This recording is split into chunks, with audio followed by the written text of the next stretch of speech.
Years ago, I was teaching fifth grade mostly over at Deer Run, over at Sterling Park Elementary across the street from the golf course there. And occasionally I would go over to the high school if they were short a teacher and needed somebody. And I didn't like going to the high school for a couple of reasons. First of all, those kids there are really dumb. And it's hard to teach them. But second of all, not as much discipline in 12th grade as there is in 5th grade. So in 5th grade, you can still rule the rod, you know. But I was over there, and they made me teach math class, which was the subject I was the worst in. Exactly the reason I'm a minister and not working over at NASA. So anyway, I was teaching, so I put a problem up on the board, and I asked them, a rich man died, and he left $10 million inheritance. He gave 1/5 of it to his wife. He gave 1/5 of it to his only son, and he gave 1/6 of it to his nephew, his only nephew. And the rest he gave to charity. What did each person get? And everybody's figuring it out. One guy, he just wrote a quick thing, and I saw him kind of just, typical 12th grader. So I collected all the papers, and I said, well, this was okay, that was okay. I said, this is good. Then I got to Mr. What did each person get? He wrote, a lawyer.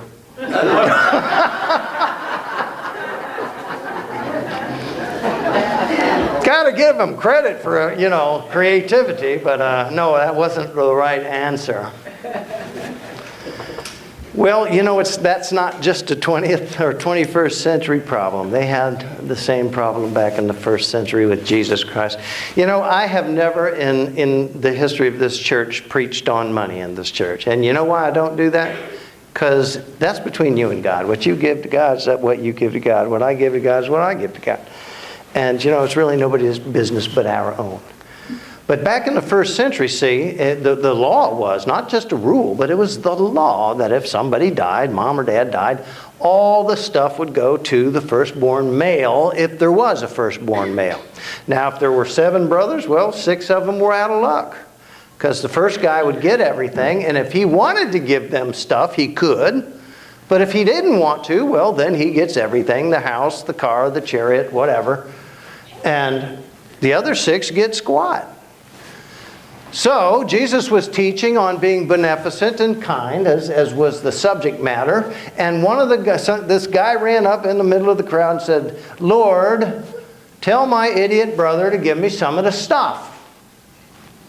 Of course, Jesus, immediately putting away the priority of stuff, said, I'm not an arbiter over you, nor has anyone appointed me to judge you. But I'll tell you a story. There once was a rich guy that had $10 million, and he died, and the rest of the story. What do you think we ought to do with that?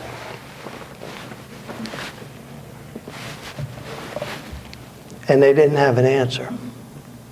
So this is where we said, what do we do with money? Now, the story ends very troubling to me.